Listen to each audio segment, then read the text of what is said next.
Senhoras e senhores, está a começar o programa Ciência Aberta na Rádio Urbana, o único programa de divulgação científica de Angola.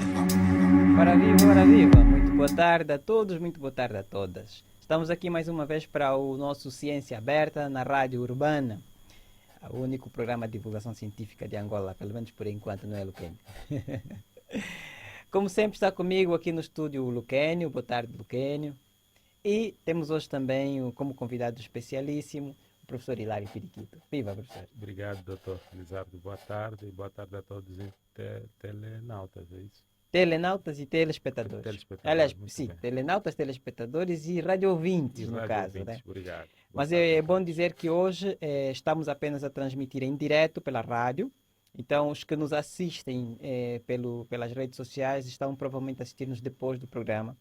Então, tivemos aqui algumas dificuldades, alguns desafios técnicos, mas pedimos desculpa por isso e ainda assim recebam também o nosso calor depois, em indeferido, como diziam na TPA.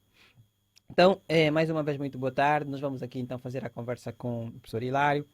E eu vou começar a conversa de hoje, primeiro dizendo que hoje queremos falar um bocadinho sobre a importância do ensino das ciências para as crianças. E daqui a pouco já vão entender por que essa proposta de conversa. Mas antes de tudo, eu gostaria de pedir ao professor Hilário que fizesse o que sempre fazemos, obrigamos os nossos convidados a fazerem. Apresente-se, por favor. Obrigado, doutor.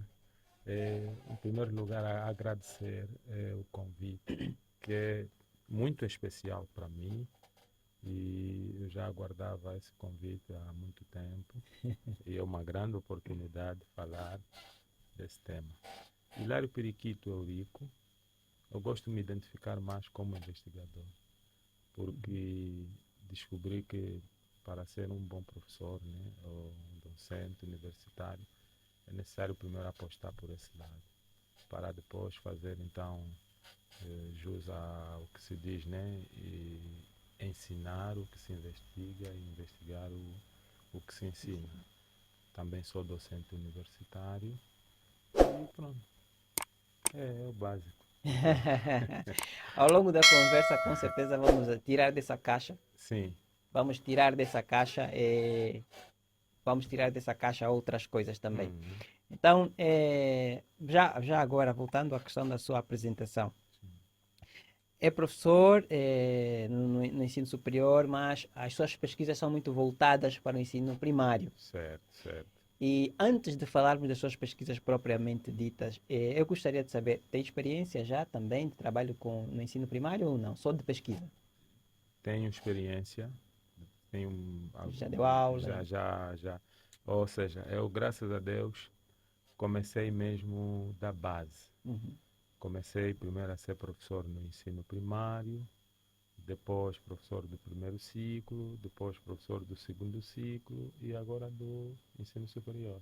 Sente muita diferença entre esses diferentes ciclos e quais são as diferenças que acha que são mais marcantes entre o ensino geral e o ensino superior, na sua opinião? Ok, muito bem. E explicando essa diferença, vai justificar também de forma automática a escolha pela pesquisa no ensino primário. A diferença é que as crianças, eles têm em germes muitas capacidades, muita curiosidade, atenção, e é muito bom assistir crianças a desenvolver, a colocar sementes que depois podem desenvolver com mais trabalho na vida adulta. E já no ensino geral ou ensino superior é um bocadinho mais diferente. Os estudantes já vêm com certas convicções e que nem sempre é possível trabalhar essas convicções ou reestruturá-las. Então, o ensino primário é a base, é aí onde as pessoas aprendem coisas que nem sempre conseguem se desfazer delas na vida adulta. Sim. Quer dizer que aquilo que nós queremos que se tornem depois os nossos alunos universitários, devemos começar a trabalhar ao nível do ensino primário. Certo. Se quisermos alunos universitários interessados em ciência... Sim, é necessário começar no ensino primário. Ensinar ciência desde a mais tenra idade é muito bom. Por quê? Porque a criança cresce já com essa prática, organiza melhor os seus conhecimentos e, sobretudo, a sua relação com o mundo material. Sim. Então, ela já cresce com uma visão das coisas muito diferente. Ok. Difícil, do que eu já me referi, né? Difícil do adulto, que já tem várias concepções e Sim. algumas delas erradas, e ele acreditou naquilo em toda a sua vida, e depois lutar para desconstruí-las nem sempre é um trabalho fácil. Sim. Agora, a minha pergunta é, bom, a ciência é uma coisa complexa, ela tem a Certo. sua própria complexidade. Uhum. Como é que eu vou ensinar algo tão complexo como é a ciência para as crianças? Qual seria o caminho, qual seria a Sim. estratégia? Sim.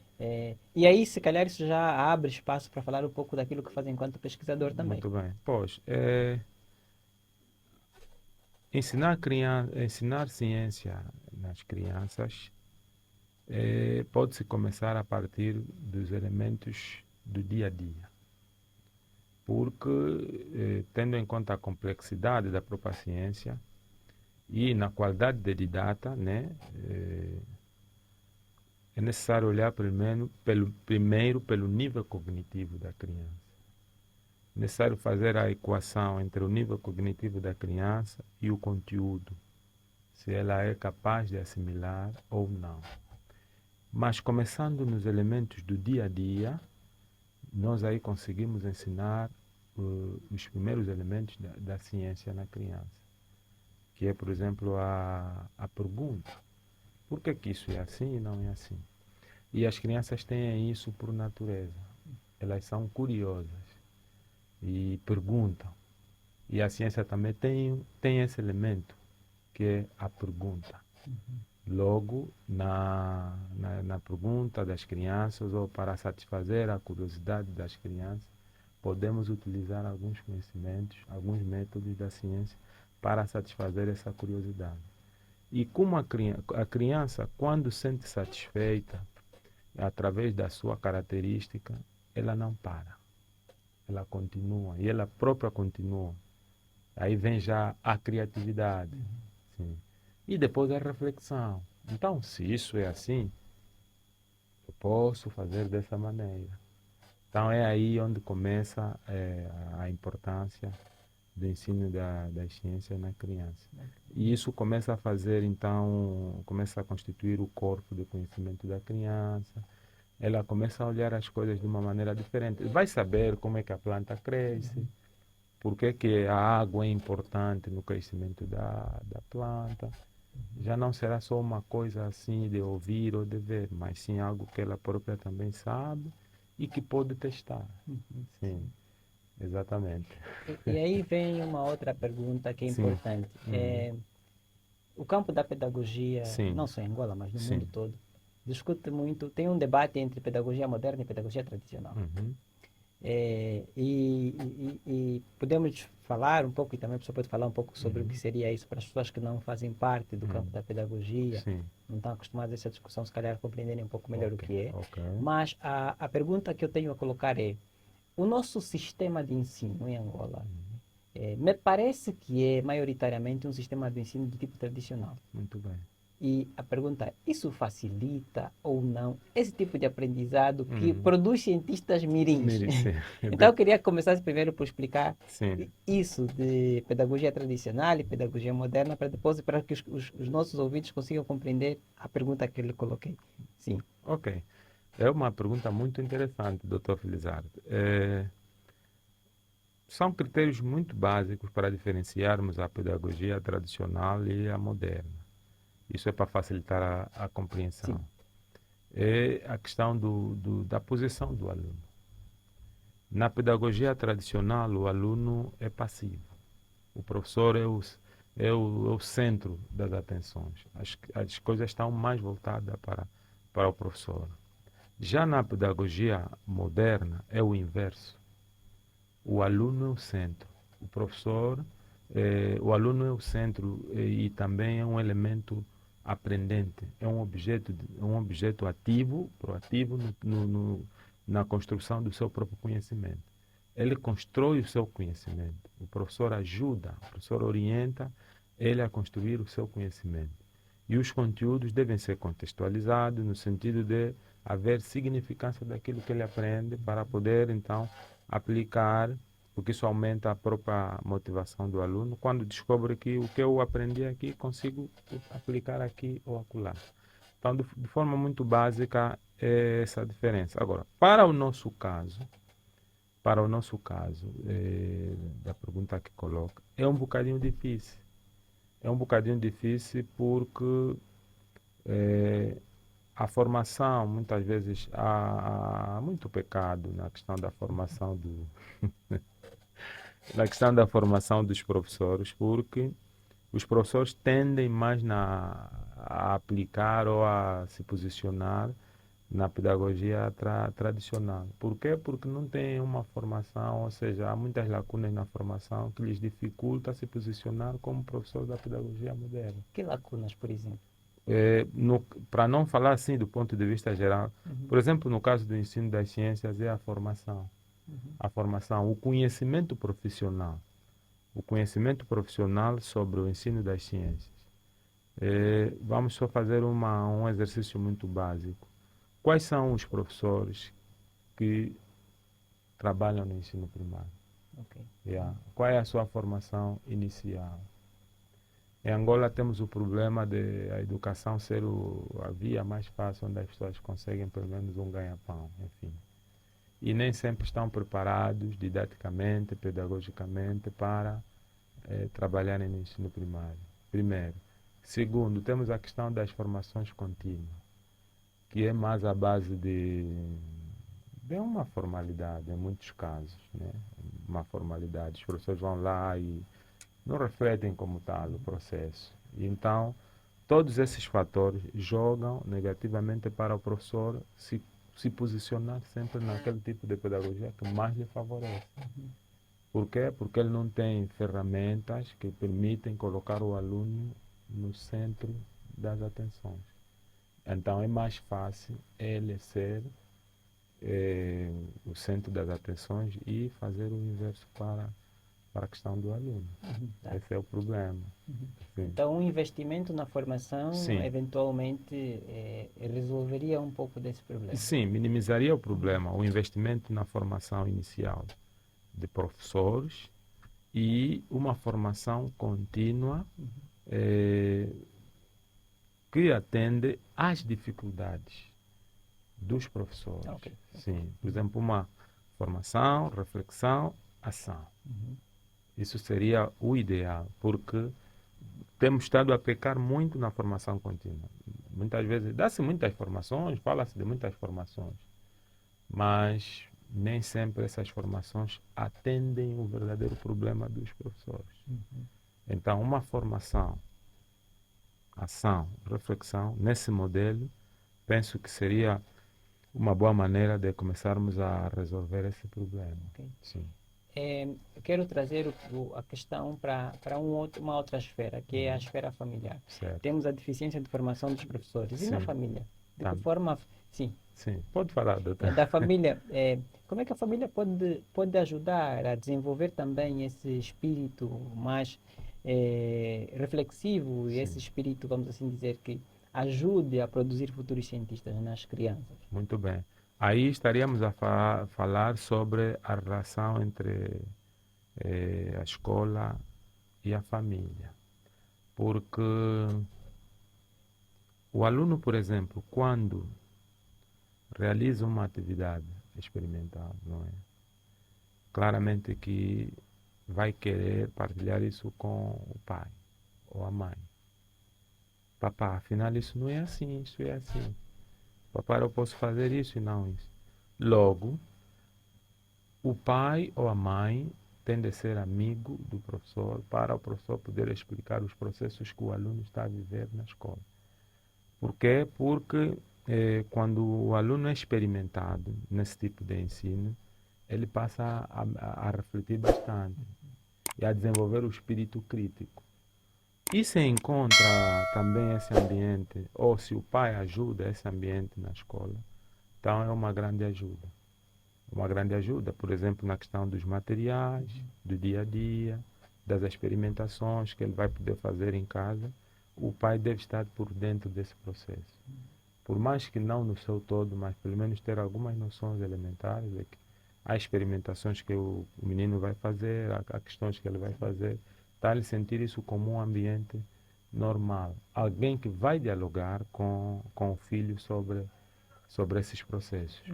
Quando não há essa boa relação, então é uma aprendizagem que começa na escola e pode terminar na escola. Mas esse tipo de ensino e a importância desse ensino é da escola para casa e para a sociedade. Porque o aluno aprende na escola para praticar em casa e na sociedade. Em casa, por exemplo, a questão das plantas. Ele vai ser alguém que vai cuidar das plantas, vai saber como cuidar das plantas, o que colocar nas plantas, o que não colocar. Logo tem de haver essa relação com a família, no sentido dele poder fazer aquilo que ele aprende na escola. Exatamente.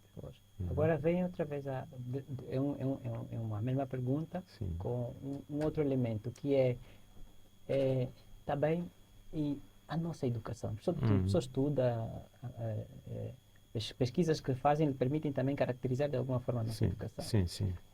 A minha percepção enquanto alguém que estuda esse campo me parece que ela é principalmente tradicional. Sim, sim. E aí com isso eu venho com a pergunta, mas e o que o seu estudo traz? E se é predominantemente tradicional? Uma pergunta para lhe provocar. Para que serve a sua pesquisa? Sim. Bem, para já essa nossa pesquisa ou esse estudo rompe essa barreira. Rompe a barreira da educação tradicional. Porque ela assenta no modelo construtivista. Construção do conhecimento que é defendido por Piaget e outros. Então, se a escola, se o professor adota ou adotar esse tipo de ensino, automaticamente ele rompe com essa barreira. Só que, é o que nós já falamos anteriormente, é necessário essa formação. É necessário dar essas ferramentas ao professor. Porque muitas vezes a nossa educação, ou seja, nas reflexões que eu faço, a nossa educação está como está porque os professores sentem-se confortáveis assim. Eles sentem-se confortáveis, não têm ferramentas, não têm conhecimentos, ou um conhecimento didático ou pedagógico que lhes permite sair dessa posição. Sim. Por exemplo, como é que eu vou realizar a atividade? Muitos vão dizer, não, nós não temos laboratório, nós não temos não sei o quê. Okay. Pois, vai utilizar isso como subterfúgio para não realizar a atividade experimental.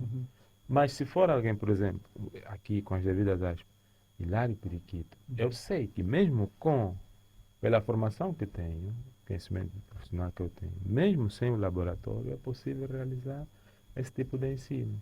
Logo, a maneira como eu vou poder fazer isso vai romper essa educação tradicional. O aluno será mesmo o centro das atenções. Ele vai construir o seu conhecimento com a ajuda do professor. E ele vai ser um aluno muito dialogante. Vai perguntando, não, mas o professor disse isso, eu aqui vi isso. Aí entra a discussão. Depois entra a criatividade. Depois entra a reflexão. E são essas coisas que a educação tem de proporcionar.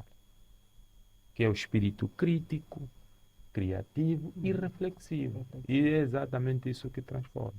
Então é algo que pode acontecer naturalmente, essa mudança, se nós abraçarmos, se o professor abraçar esse ensino experimental. Ok. Voltando ao facto de que o professor disse que um dos elementos que acha que é um dos pecados Sim, e o sim, principal sim, parece que sim. para si é o principal. Sim. É o pecado da formação. Formação, sim. Bom, já entendemos que o professor não tem, muitas vezes esse professor não tem essa formação e ele Sim. precisa dessa formação. Pode. E quando, por exemplo, o Estado não dá essa formação, de quem é a responsabilidade? Ai, Ou a responsabilidade é só do Estado? não. Porque entendo que o próprio Estado tem interesse numa educação melhor, né? Mas Sim, quando ele sim. não dá, Sim. né? Quem também deve ser responsabilizado? Peço desculpas. Pois, um professor, né, para a questão das formações contínuas, temos a questão da formação oficial, né, que é a responsabilidade do Estado, como já disse o Dr. Felizardo, mas também tem aquele tipo de formação em que o próprio professor vai atrás. sim, a formação contínua. Aliás, o professor é um investigador contínuo, sim, um investigador contínuo que deve ir atrás de conhecimentos para continuar a superar as dificuldades que encontra no exercício laboral. Por quê? Porque a formação inicial não nos dá tudo. A formação inicial nos dá apenas uma base de conhecimento para iniciarmos a profissão.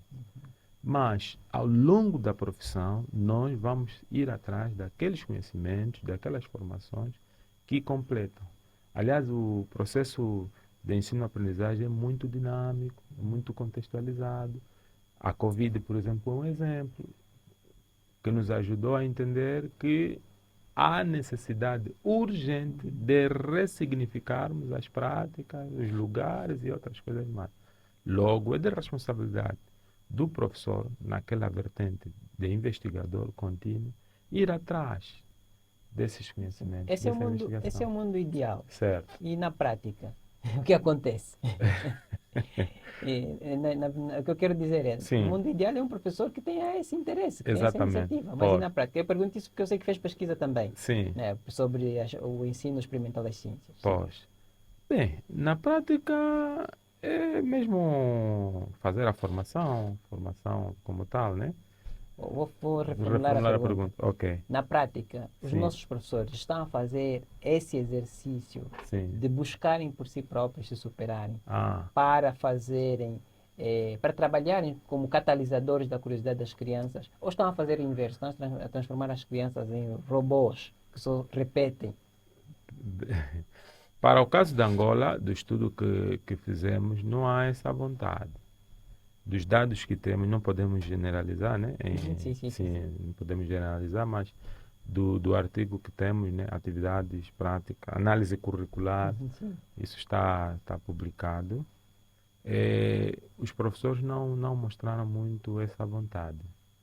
Não mostraram muito essa vontade. Por quê? Porque alguns também desconhecem esse tipo de formação. E outros desconhecem também a importância desse tipo de formação ou desse conhecimento. E os nossos programas também, programas de estudo do meio, de ciência da natureza, quer seja os guias metodológicos, não dão indicação como tal para que o professor, pelo menos, fique despertado no sentido de ir atrás desses conhecimentos. Não há. Ou fala-se, por exemplo, fazer experiências. E pronto, não há uma indicação clara, uma orientação clara que permita o professor ir atrás desse tipo de conhecimento. Então temos problema, quer seja a nível curricular e a nível de prática. Sim, E aí exatamente. vem a pergunta, bom, Uhum. como pesquisador, o que acha que se pode fazer? Sim, o que é que nós podemos fazer? E aqui responder com o nosso projeto, né? Temos um projeto de investigação que é integração de metodologias de práticas experimentais nas escolas de ensino primário. É primeiro partir para... Já identificamos as lacunas a nível curricular,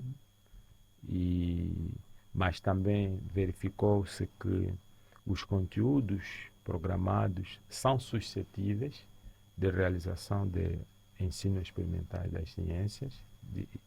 Os alunos também têm nível próprio para poderem enveredar nesse tipo de ensino.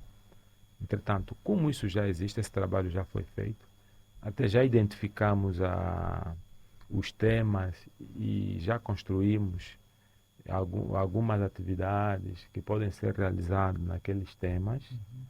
Inclusive, eu concebi uma atividade, por exemplo, as plantas da minha casa, que pode ser desenvolvido na primeira classe, no tema sobre as plantas. Como é que funcionaria essa atividade? Essa atividade funcionaria da seguinte maneira: o professor poderia solicitar aos alunos que cada um trouxesse uma planta da sua casa, da sua comunidade ou da sua casa. E o segundo passo seria colocar na mesa, uma mesa ou no chão, as plantas que os alunos pudessem trazer. E daí, em função do conteúdo, porque a atividade experimental deve ser ligada ao conteúdo. Sim, pode. Professor, naquela altura, se estiverem a falar, por exemplo, da constituição da planta, Ok. Uhum. o caule e outras coisas, não é? Que constituem Sim. uma planta. Então, cada um pode identificar os elementos constituintes da planta que trouxe. Uhum. Yeah. Ah, professor, essa planta. E eu, como fui professor do ensino primário, eu sei, consigo imaginar a Sim. reação deles. Até mesmo imitar a maneira Sim. como eles realizam. Professora, essa minha planta, isso é isso, isso é aquilo, isso é aquilo. Ah, tá bom. Mas é verdade, sim. Fulano de tal, o que ele está a dizer é verdade. Pô-los a confrontar, Exato, sim. sim. E eles gostam, as crianças Uhum. gostam disso. Não, professor, o fulano não está mentindo. Não, é mesmo, professor, é mesmo, é mesmo. Ah, tá bom, pronto. Então, tá bem. Então, isso aqui é caule, isso é flor, isso é. Tá bem, tudo bem. Essa planta pode crescer? Isso pode ser a pergunta de partida, Uhum. que é a questão problema. Uhum. Essa planta pode crescer? Quem acha que a planta do João vai crescer? Levante a mão. Quem acha que não vai crescer? Por que achas que não vai crescer? Por que acha que vai crescer? Eles vão fazer recurso dos conteúdos teóricos que já tiveram sobre a Sim. aula. A importância ou as funções dos constituintes da planta. Sim. Então, vamos separar os que acham que não vai crescer, os que acham que vão crescer. E pronto, em função disso, trabalhar de todos esses elementos, está bem. Será que podemos experimentar isso Ok. para sabermos se vai mesmo crescer ou Ou não? não. Uhum. Todo mundo vai dizer, professor, vamos. Ah, tá bom, então no intervalo vamos experimentar. Mas amanhã cada um vai trazer uma colher ou os materiais Sim. necessários para Uhum. aquela atividade. E que são materiais do dia a dia, fácil de serem encontrados e de baixo custo até. Então, nesse É aí caso, onde sim. entra, desculpa, doutor, Sim, é aí sim. onde entra aquela relação entre o pai, Ok. entre a família, E a escola. para poder apoiar Uhum. nesse sentido e incentivar os filhos a Exato. realizarem esse tipo de atividade. Entretanto, uma formação, né? A Não, formação, mas antes de irmos para a formação, então sim, essa atividade, na verdade, sim, pode ser uma atividade que no final sim. vai permitir que os alunos acompanhem o crescimento da O planta, crescimento da planta, pois, e sim. como exercício de experimentação. Como exercício de Isso, experimentação, ok. partindo de uma pergunta. Exato. E vamos, por exemplo, eles vão aprender a Sim, identificar as pois. variáveis, a variável Pois. dependente, que a variável dependente, que é o que se vai medir, no caso é a planta, a variável independente pode ser a água, pode ser a luz, pode ser e outras coisas. E eles aprendem passo a passo todos esses elementos, até fazer a própria experimentação como tal, que é a segunda fase. Uhum. A primeira fase é a fase da preparação, da descoberta, essa conversa que já falamos, né? Depois a própria fase da experimentação e a fase da avaliação. Para depois voltarmos naquela pergunta. O fulano disse que não iria crescer, mas cresceu. Por que cresceu? Daí a criança aprende o valor, por exemplo, de regar a planta. E desenvolve uma atitude perante as plantas, uma atitude perante a ciência, desenvolve habilidades e a própria linguagem científica como tal já começa a ser assimilada. Entretanto, isso é muito importante. O professor tem de dominar isso. A formação do professor tem de ser nesse sentido. Então, o que nós precisamos fazer é ajudar os professores com esse tipo de metodologia. Sim. Mas naquele modelo. E eu, pela maneira de ser professor, sempre recapitulo as primeiras palavras para ligar o conhecimento e ajudar a construção de quem nos está a ouvir. Daí o modelo, formação, ação, reflexão. Então, professor, tem uma parte teórica, depois vamos para a ação. Ele próprio, como formando, realiza essa atividade e depois revela quais as dificuldades que ele encontrou e as possíveis dificuldades que o seu aluno encontraria e depois a reflexão. Então, agora aqui, doutor Felizardo, vamos fazer uma paragem. Se o professor aprender e compreender muito bem essa ação, ele automaticamente muda. passa a ser um professor mais reflexivo. E pela experiência que tenho, doutor Felizardo, quando fomos no campo realizar uma ação dessa, em Cachito, sobretudo, na altura eu só tinha elaborado, parece, 6 atividades. Mas os próprios professores, em função do conhecimento que receberam, foram muito mais criativos. Porque eles lidam todos os dias com as crianças. Sim. E eles sabem muito bem como fazer. Enquanto eu, às vezes, tinha dificuldades para encontrar um ou outro elemento, para eles era tudo fácil. Sim. Então é exatamente isso. Às vezes pensamos que não, é muito difícil. Não é difícil. É necessário só o conhecimento profissional relacionado a esse tipo de ensino e a prática. Sim, exatamente.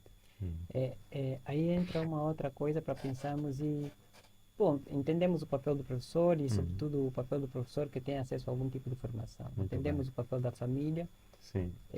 Não discutimos muito o papel do Estado, mas compreendo que o papel do Estado Sim, é sim, dar a sim. sustentação a tudo isso. Exatamente. Há uma... Desculpa, Sim, doutor. sim, O sim. papel do Estado aqui é mais no sentido das políticas. Ok, Sim, ok, aqui é mais no sentido políticas públicas políticas públicas, sobretudo de formação de professores. de professores. Aí entraríamos na própria análise curricular, se calhar na maior curricularização dessas atividades, enfim. Mas nós estamos a querer tentar fazer um caminho inverso, porque os professores são a melhor via da reforma curricular. Ok. Sim. Então a gente quer primeiro atuar na base, ou seja, de down top, né? Sim. Começar Baixo para cima. Exatamente. Para depois sugerirmos a nível das superestruturas, né? Dizer que não, olha, é necessário revermos isso ou aquilo no nosso programa. Aí temos as evidências Exato. e em função disso, então, se calhar aí se faz outra coisa que é a nível já do Estado. Sim, Essa questão que o professor acaba de colocar sobre as evidências é muito importante, Sim. porque me parece que nós temos nos perdido muito, porque eu iria trazer o último agente, que é a universidade. sim. Então, nós, universidade, temos nos perdido muito, porque às vezes reivindicamos esse lugar de alguém que traz conhecimento sobre determinado assunto, mas não costumamos a trabalhar muito na perspectiva da evidência. Evidência. Quer dizer, de primeiro apresentar as evidências, evidências, né? certo. Fazer a pesquisa para apresentar as evidências, Sim. ou ainda trabalhar no sentido de mostrar se há evidências, por exemplo, de que determinada política pública funciona ou precisa de ser remodelada, etc. Mas voltando para esse último ator, então entendemos a função de todos os outros e para si, pesquisador, professor universitário, qual é a função da universidade para, primeiro, tentar trabalhar para implementar essas ações, por exemplo, atividades experimentais. Mas, bom, qual é o papel da universidade? Que outras coisas a universidade pode fazer? Para esse caso. Sim. Para formar, o que estamos a pensar queremos crianças que se interessem pela ciência, queremos crianças que eventualmente se transformem em cientistas também. Sim. Então, o gosto pela ciência já desde a infância. Ok, então, e a universidade? Sim, para a universidade, a prioridade é a questão da extensão universitária, promover a extensão universitária e os eventos, mais discussão sobre o ensino das ciências a nível quer seja da formação de professor, quer seja do ensino das ciências como tal. Porque os resultados que a universidade vai trazer à comunidade sobre isso pode despertar o interesse, a motivação das próprias crianças em poderem abraçar esse caminho, e dos próprios professores. Por exemplo, como docente universitário, não é? No meu programa de ensino, ou seja, o meu programa de ensino rompe os muros da universidade. Na universidade vamos discutir e tudo mais, mas as ações como tal devem ser feitas no campo, nas escolas, em debates abertos, em conversas com os professores e tudo mais. Penso que a universidade fazendo isso cumpre com aquele seu papel, né, de servir a comunidade, enfim, tudo mais. E isso ajuda muito na própria divulgação da ciência. Entretanto, penso que ao nosso nível, ao nível do nosso estudo, esse é o papel da universidade. Continuar a discutir, continuar a pesquisar e também as maneiras mais adequadas de como isso pode funcionar em Angola. Ok, isso é Sim, importante. sim, as maneiras de como esse ensino pode se adequar à realidade escolar angolana. Um exemplo prático, nas nossas escolas não tem laboratórios. E peço desculpa, acho que pequei. Muitas delas não têm laboratório. Muitas delas não têm laboratórios. E as que têm laboratórios não têm materiais, Ok. ou reagentes, ou Sim, sei sim. lá o quê. Há qualquer tipo de problema. Uhum. A universidade, através dos professores e investigadores, consegue encontrar formas de ultrapassar essa dificuldade. E experimentar através dessas escolas primárias. Penso que isso seria o papel das universidades, nesse Ok. caso, sim. Tá. Uhum. Pronto, professor, já estamos assim aí para o fim da Já? da nossa entrevista. Correu rápido. Também começamos com Sim, um atraso. pequenininho atraso. Muito bem. Mas ainda assim, eu gostaria de, antes de fazermos a nossa última pergunta, que fazemos sempre aos nossos convidados, primeiro queria saber quais foram, assim, as principais conclusões da sua pesquisa especificamente sobre essa questão do ensino experimental das ciências. Quais foram as conclusões que mais lhe chamaram a atenção? Para além da questão, eu imagino que a questão da formação seja uma Sim, delas, mas sim, que sim. que outros elementos apareceram que lhe impactaram como resultado de pesquisa? Ok. Foi a maneira como as crianças reagiram às experimentações. Isso motivou-me bastante e é exatamente isso que tem feito com que a gente invista mais nessa investigação. Eu começava primeiro com a minha própria filha, quando estive a elaborar uma atividade, por exemplo, das chuvas ácidas, um tema sobre as chuvas ácidas. E tentei ligar a questão das chuvas ácidas, não é? Com o vinagre. Uhum, sim. Sim, vinagre, colocando num copo d'água e atirar nas plantas. Uhum. E eu, em jeito de brincadeira, Perícia, põe ainda vinagre aqui na água. Não, papai vai estragar isso, a mamãe vai falar. Não, sei. Não, põe só. Tá bom. Coloca, lança nas plantas. Só esse exercício Uhum. de lançar água e Sim, vinagre nas deixou-lhe assim muitas minhocas na cabeça. Sim, mas por que que o papai está a fazer isso? Uhum. Por que que o papai quer isso? É. E quando fomos no campo, eu já sabia mais ou menos como é que as crianças podiam reagir. Uhum. E, doutor Felizardo, a maneira como as crianças reagiram às atividades experimentais ajudou os professores a aceitarem que têm de mudar a maneira de ensinar. Sim. Porque eu encontrei uma dificuldade da parte dos professores. Porque, infelizmente, os nossos professores não aceitam, primeiro, que têm dificuldades. E quando vem alguém, o investigador às vezes é interpretado de uma maneira como alguém que veio complicar o trabalho, que veio... Então, eu logo sabia que ia encontrar essa dificuldade. Utilizei as crianças. A maneira como as crianças ficaram impactadas com as atividades, a maneira como eles aprenderam, os professores sentiram-se também motivados. Sim. E eu também fiquei mais motivado ainda em poder continuar a desenvolver esse estudo. Por quê? Porque o objetivo, o fim último é a criança. Sim.